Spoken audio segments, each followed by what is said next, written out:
Hello guys! Hello para to sa lahat ng air signs, Gemini, Libra, and Aquarius. Welcome dito sa aking channel, Kapalaran 888. Welcome guys. Alamin natin kung anong messages, vibration, gabay, energy para sa lahat. This is general reading, so pwede kang makaresonate. Daily tarot reading siya guys. So take charge of the situation from Moses. So yun yung first message para sa'yo. Sinasabi na kailangan mong maging, kumbaga, panindigan natin. Air signs, Gemini, Libra, and Aquarius, panindigan mo daw kung ano yung obligasyon mo, panindigan mo kung ano yung desisyon mo, panindigan mo daw kung ano yung gusto mo. Okay, thank you.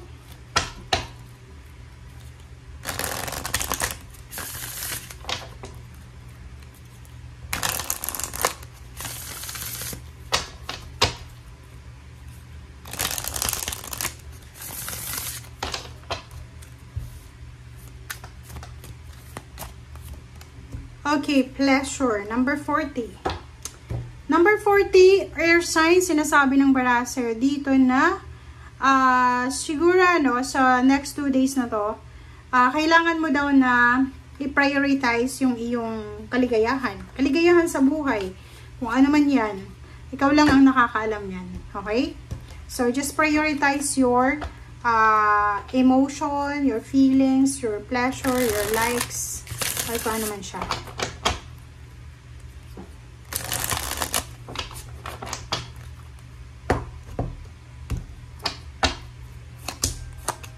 Okay, first 2 cards natin is 9 of Cups and King of Cups.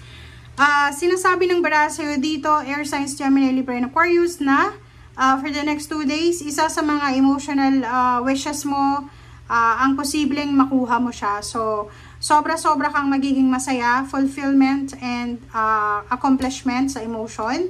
Ang posibleng makuha mo for the next 2 days. Nakikita ko kalmado, kontrolado mo ang iyong sitwasyon sa 2 araw na ito. Okay.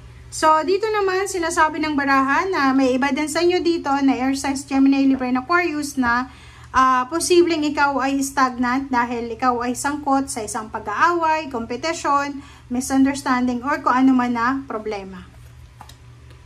Reverse na 10 of Cups, so maybe this is all about family quarrels, family miscommunication. So, comment down below. So, nakikita ko sa inyo, dalawa yung possible na energy ng air signs dito. Yung isa ay masaya kasi nakuha niya yung fulfillment, accomplishment sa emotion niya, kontrolado niya yung smooth yung situation, yung emotion, kontrolado niya yung sitwasyon.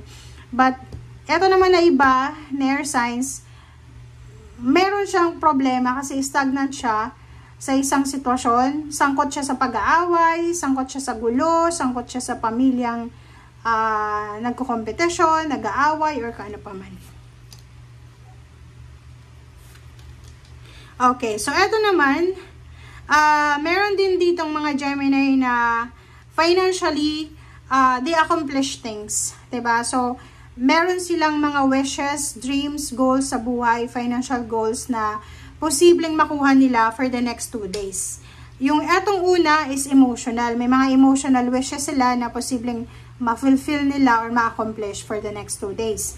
Eto naman, financial. So, may mga financial wishes sila na posibleng ma-accomplish nila for the next 2 days. Yung iba din na sa inyo dito, possible na may magta-travel because of work, may relocation, may bibili ng sasakyan, magbebenta ng sasakyan, bibili ng plane ticket, bibili ng kung ano man na ticket, pwedeng mag-create ng business, pwedeng mayroon silang collaboration and partnership, pwedeng mayroong development sa kung ano man na plano nila sa kanilang financial. Okay. So, dito naman, sinasabi ng barahan na yung iba sa inyo, malaking halagang pera yung hawak nyo sa ngayon. Hindi ko alam kung saan galing yan, but you're holding huge amount of money. Tingnan mo, hawak mo siya. O yung iba sa inyo dyan, sobrang workaholic, sobrang napakasipag, sobrang consistent sa ginagawa nila kasi gusto nilang makuha yung financial stability and balance. Okay. Okay, dito naman tayo. Yung iba naman sa inyo dito, naghihintay kayo ng financial help, padala, parang ganon. Or naghihintay kayo ng pera dahil possible na wala kayong pera. Or posibleng naghihintay kayo ng tulong financial. Kasi pwedeng financially, ang dami-daming obligations nyo, maraming bills, maraming expenses, maraming utang, so parang ganun. So, nakikita ko sa inyo dito na merong 5 of Pentacles, pwedeng mayroong air signs, Gemini, Libra, and Aquarius na namumroblema sila kung saan sila kukuha ng pera. Pwedeng may mga kapamilya na may mga problema sa health, and kailangan nila ng tulong. Yung iba naman sa inyo, pwedeng yung problema is tungkol sa pagta-travel. Lilipat na ng bahay, wala pang pambayad. Gusto nang mag-travel pa ibang bansa, yung mag-apply ng trabaho sa ibang bansa, wala silang pera para pang-finance nila sa mga documents and papers. So, nakikita ko na isa sa solusyon na pwede nilang mahanap is yung humingi ng tulong. Okay? But the problem is, nakikita ko sa inyo dito na kasalukuyan, wala kayong mahihinga ng tulong. Okay? Okay. May iba din sa inyo dito, air signs, Gemini, Libra, and Aquarius na sobra-sobra yung pamumroblema niya. Namumroblema siya kung saan siya kukuha ng pera.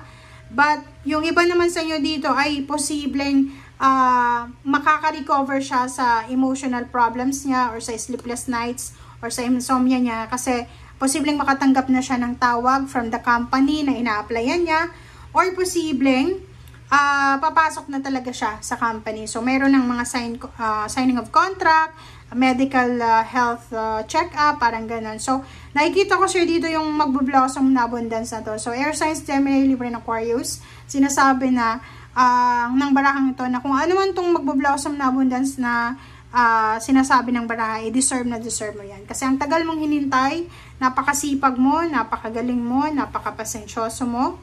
Okay? So, kung ano man tong problema na mayroon ka sa pamilya mo ay unti-unti na tong matatapos. So, paki-comment sa comment section dyan, air signs, Gemini, Libra, and Aquarius, kung kayo ay involved dito sa family problems, family quarrels, competition, or kung ano man. Kasi, andito na yung solusyon, aapo yung cups mo. Magiging sobrang masaya ka kasi makaka-recover ka sa kung ano man na financial problems, emotional problems, away, gulo, competition. And nakikita ko na meron ditong housewarming, house blessings, baby shower, family celebrations, family reunion, parang ganon. And andito yung death card, sinasabi na tapos na, malapit na, or tapos na talaga yung mga hindi magagandang pangyayari sa buhay mo, lalo na dito. Okay, yung parang feeling stagnant ka kasi walang nangyayaring maganda sa pamilya, away dito, away doon, competition dito, competition doon. So, dito sinasabi na makaka-recover ka na konting-konting tiis na lang. Okay? Thank you guys. Bye!